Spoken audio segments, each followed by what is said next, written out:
As you've seen from this channel, I absolutely love the Pocket 6K Pro. So why do we now have a Canon C70?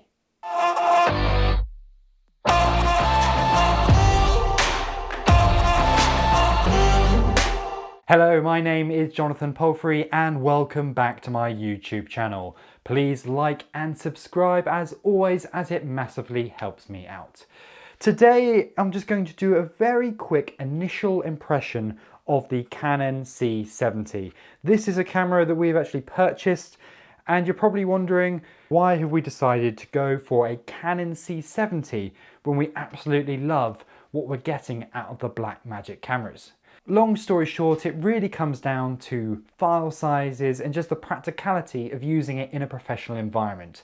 It's not to say that there's anything wrong with the Blackmagic Pocket 6K Pro or the 4Ks. They're absolutely amazing cameras, especially for the price. However, there are certain features and functions that you do feel sometimes are a little bit lacking and can get a bit in the way when you're trying to do a professional shoot. So what are my initial impressions of the C70 and what do I hope that it's going to solve coming from using mostly Blackmagic cameras? Now, we're no strangers to using Canon cameras. In fact, we have a Canon C200. Things like the autofocus is great and the colors are really nice, but having that 8-bit is a right pain. And although it's a great corporate camera in many ways, sometimes that 8-bit is just not enough for color grading. When you're in mixed lighting environments, it can become a real pain. So what are the reasons why I've gone for the C70 and why I think it'll become our main camera for especially resort shoots, paired with the 6K Pro as a B/backup camera? Well, first off, it's dynamic range. You know, this camera has the best dynamic range in the price bracket. It is incredible. I haven't really got a chance to really play with it yet, and that'll be something that I'll discuss more in my review of the camera to see how much of a difference it really is over the 6K Pro. The other lacking feature, of course, of the Pocket 6K Pro is not having autofocus. Now, don't get me wrong, I've grown up using manual focus. I don't have an issue doing manual focus most of the time. But technology is there for us to use it. You know, we may as well embrace it, and actually there are scenarios where it makes far more sense to be using autofocus over manual focus. It may be something on a gimbal. It may be just getting a shot, for example, of a staff member in a resort where we want them to walk towards the camera and they've got to place like a plate down onto a table.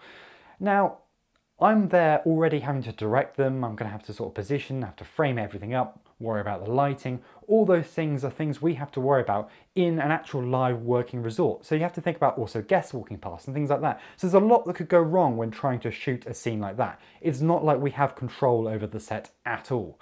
And that's where I think autofocus could really become useful. It's just taking one of the sort of worries of shooting away from you. You just know for sure that you're going to hopefully nail it in one take rather than having to do multiple takes. So what are my initial impressions of the Canon C70 after getting out of the box and playing around with it for a week? I haven't actually done a professional shoot with it yet. That is something that's about to happen. So that's why I'm going to save any true reviews for after I do that, because I haven't really had a chance to really sort of understand where the camera works really well and perhaps where its shortcomings are. So the first thing I've got to say, it's a really nice size. You know, this I think may be the perfect size of camera for the majority of shoots you might ever do. It's big enough to kind of give it a good grip and feel like you actually got some heft to it, so that helps with the stabilization. But at the same time, you're not kind of wasting, you know, space unnecessarily in a bag or having issues with trying to balance it on a gimbal. You know, this thing will fit on an RS2 gimbal. Annoyingly, you do have to take the side handle off, which is a pain. I tried doing a quick release system with the Peak designs. It doesn't quite work and it comes a bit too loose. It's a shame because I really love having the side padding on when you're actually shooting handheld.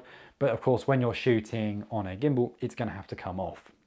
The build quality is pretty good. It isn't up to the standard of the C200 that others have mentioned, but I think that's fine. You're saving a bit of weight, and actually I think that will be more of an advantage than a disadvantage to most owner-operators. The screen, hopefully I don't have any issues with the hinge going. We'll have to wait and see whether that's the case. I've heard that apparently newer ones have fixed that problem, whereas the original C70s had that problem. Hopefully we don't come across that. In terms of the screen, it's pretty good. I wish it could be a little bit bigger and a little bit brighter. You know, as I've said in the past, the 6K Pro screen is so good. It's impossible to beat. There's not another camera out there that comes up to that standard, but it's still a very good screen. It's still one of the best screens probably out there, so I wouldn't be too disappointed if you are concerned about that. Now, the biggest interest and surprise I've had so far looking through this camera is actually the amount of customization that you have in here. I knew what I was getting when it comes to things like the ND filters, the sensor, things like that. I mean, I think we can all expect that. We see all the reviews online talking about it. But actually, the customization in terms of the number of customizable buttons on there here is incredible. But not just that. The other really impressive feature is things like how you can choose what you want to record to your second card.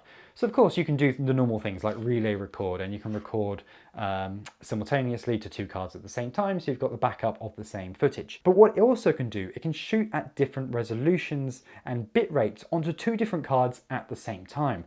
Now this becomes a very handy feature, especially when you're working with remote editors, for example. So what you can do, you can shoot a full res 4K file onto one SD card, while onto the second SD card you can record 10-bit HD if you want to. So it's still a very good file, it would just be HD instead of 4K, but you're not missing out on any of the color information as you would if you were going to go with proxies. Now it does have a proxy option if you want to, and that's also really handy.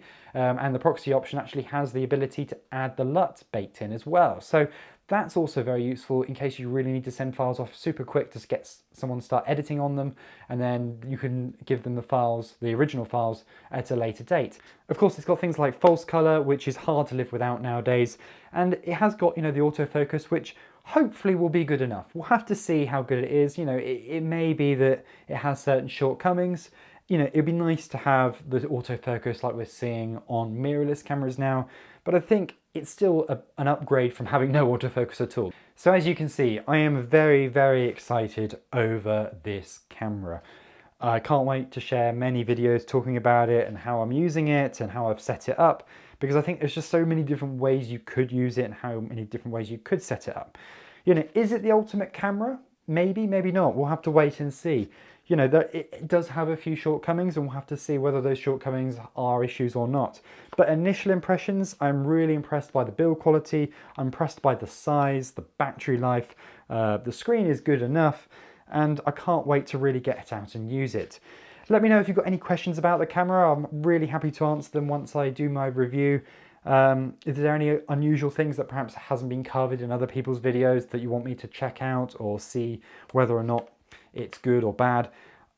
Ask me any questions you like. I'd love to hear what you think. Whether you think this is a good purchase. Do you think actually it's worth the upgrade over the Pocket 6K Pro?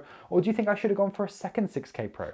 Because that would have been the other option. You know, we did need another camera, and one option out there was just to get a second 6K Pro.